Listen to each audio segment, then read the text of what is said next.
All right, I am here with my good friend Colin here tonight. Been a while.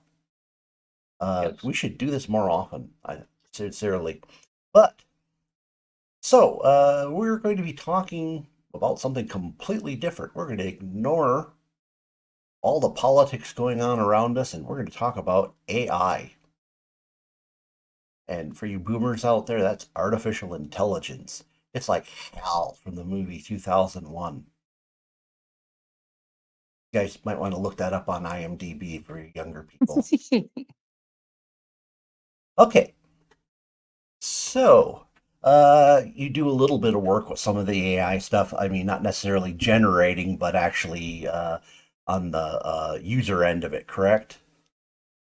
Yeah, actually, I do it both. And my spare time have been playing around with it, but also at work, they've implemented AI for a few things. Okay. And if we end up saying something, or if we get into that area and there's something you probably shouldn't be talking about at work, feel free to say, "Well, let's talk about something else." Okay. Well, I won't tell. I won't say what companies are using what. How's that? Okay. So, I guess the first thing that kind of came jumping in there were the various language models, the chat GPTs and all that other stuff. And so initially was looking kind of interesting. So what was your take on chat GPT and where it was going before they lobotomized it? Um, when I very first saw it, it was very interesting. Just because I hadn't quite seen anything like it. It was very cool, but I could not get things even in the very beginning. I couldn't get things to replicate exactly. Like um my wife was looking at a diet plan, and I was like, okay, let's see if this this software could make that. And like the first time it went down, it was actually like, okay, here are the different kinds of meals that you should eat on this diet plan. And here, let me make you out a list of the kind of groceries that you're going to need to buy and everything. I go, oh, that could be handy.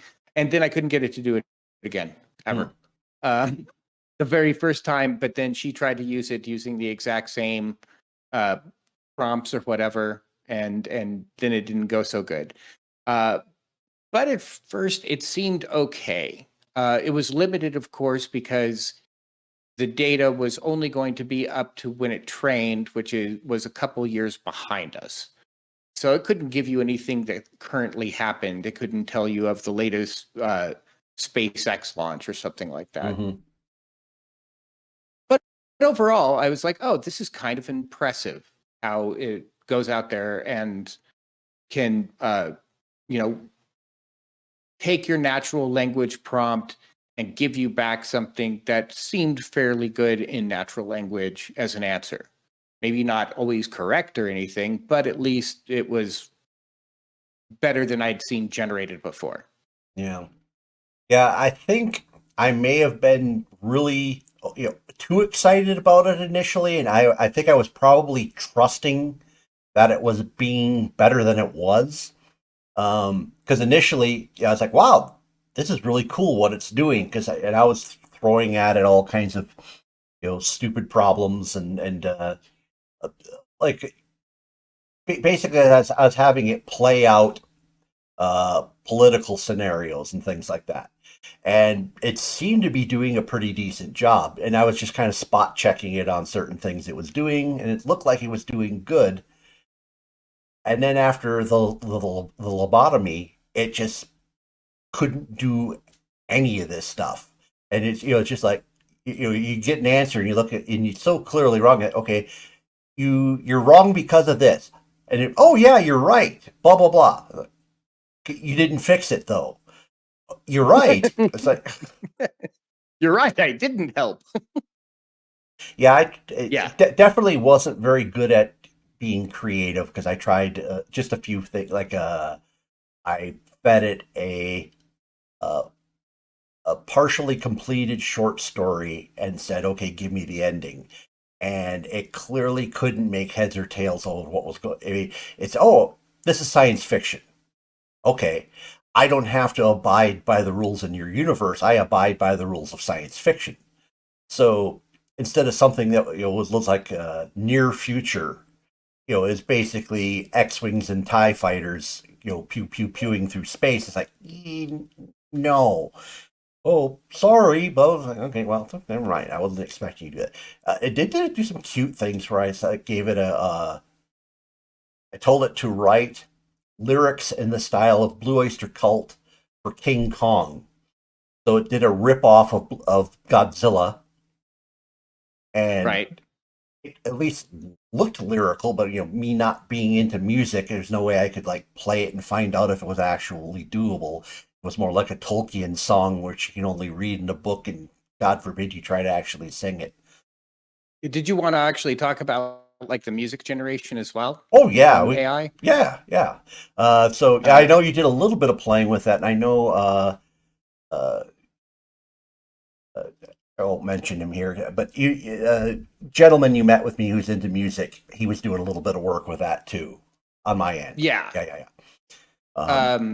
So there were two different pieces of software. I can't remember the second. I think it was Sona, and one was Udio, and they're both very very similar things where uh, you can do some very interesting stuff. You can go in and say, "Here is a set of lyrics. Please use my lyrics," um, and then you can put in prompts to define the song. So you can say, "I would like this to be a 1930s jazz.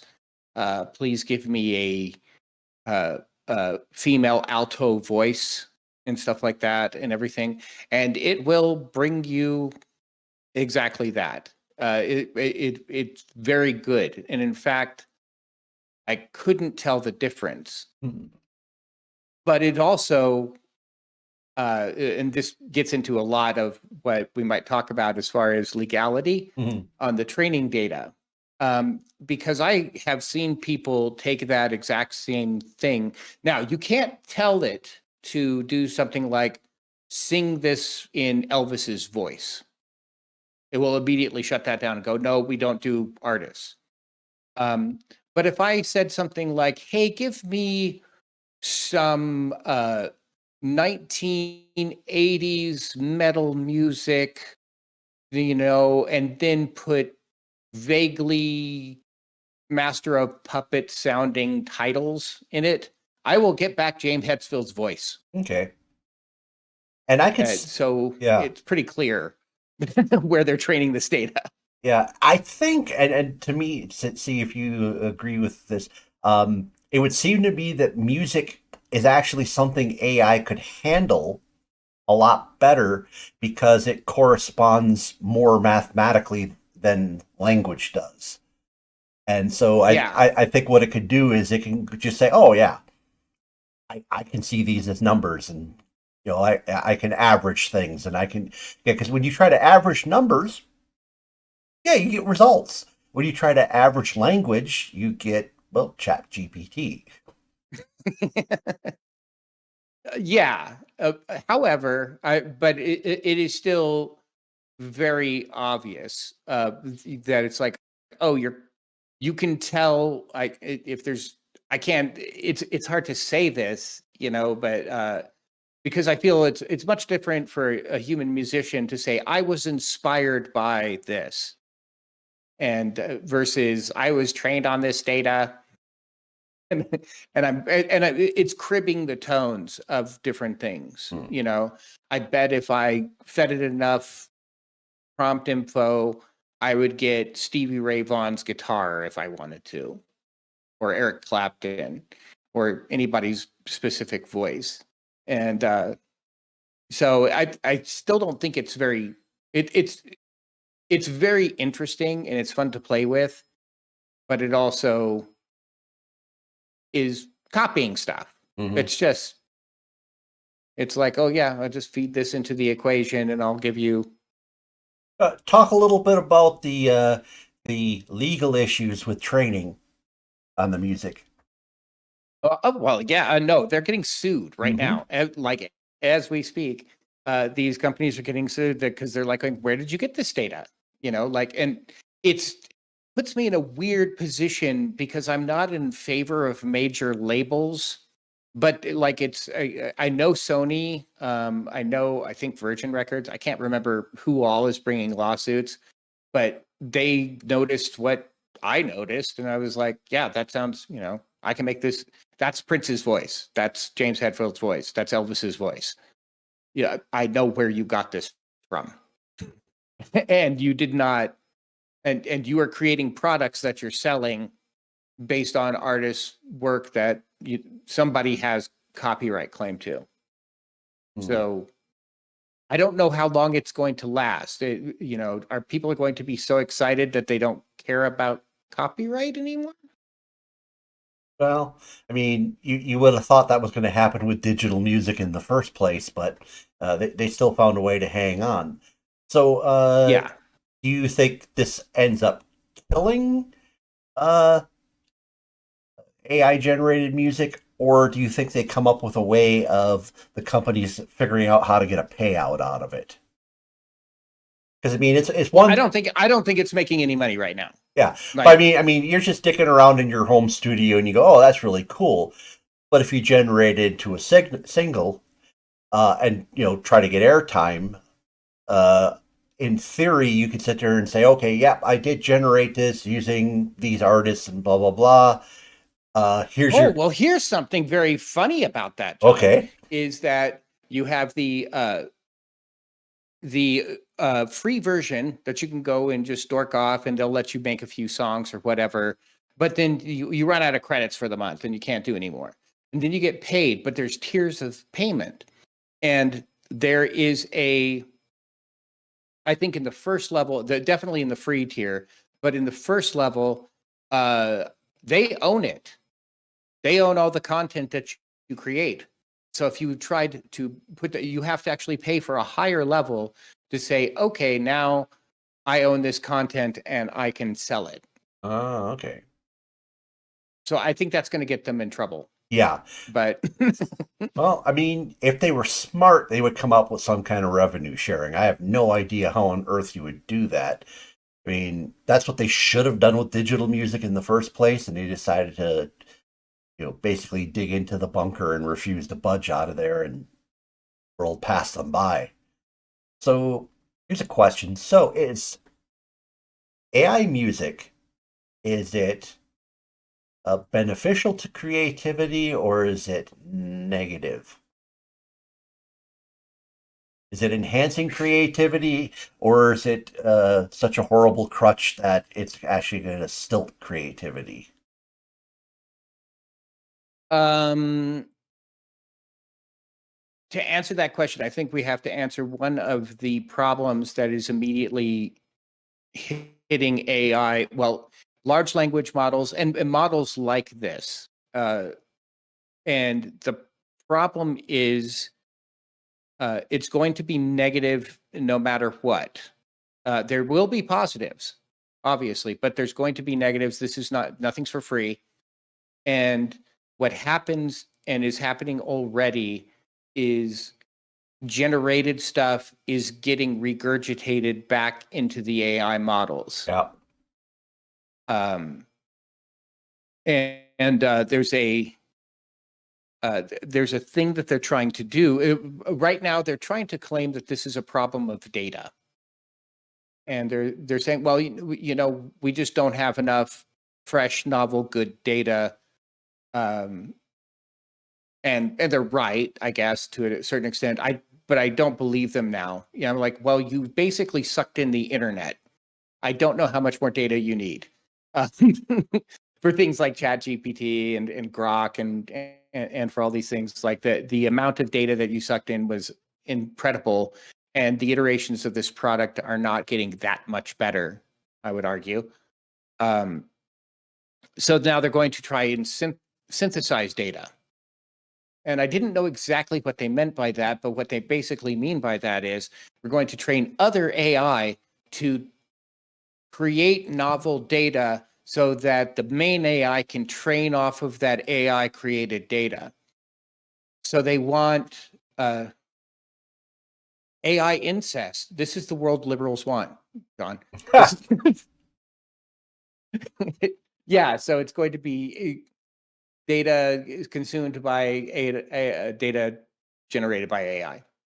I don't see So, how that's going to make things better. so this is going to try to prove the monkeys on a typewriter theorem, or Let me tell you a great little story I just read. Um, I don't know if you saw this, uh, but it's a great AI story. So this family in the UK was admitted to the hospital for poisoning, and the reason is they all decided to go out mushrooming hmm. in the wilderness. And so they were asked, of course, by the doctors, hey, what made you think you knew how to do this? And they said, well, we got this book on Amazon. It was real cheap. And so they examined the book further, looking at it. And this book on how to find edible mushrooms in the UK was completely written by ChatGPT. It was, Ooh. in fact, the people that made it had compiled it and edited it so poorly you could still see on some pages the ChatGPT prompt of like, "Hey, would you like to know more about mushrooms?" So, yeah, Oh, and oh, maybe that's a first attempt of AI to kill people.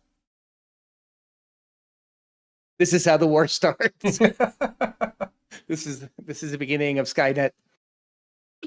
No, but that's an example, and now that book exists digitally Right, to be and consumed again and by there Chat GPT. and there's no and they don't have any way of training it to have someone who can be absolute authority to say you can't use this. This is garbage.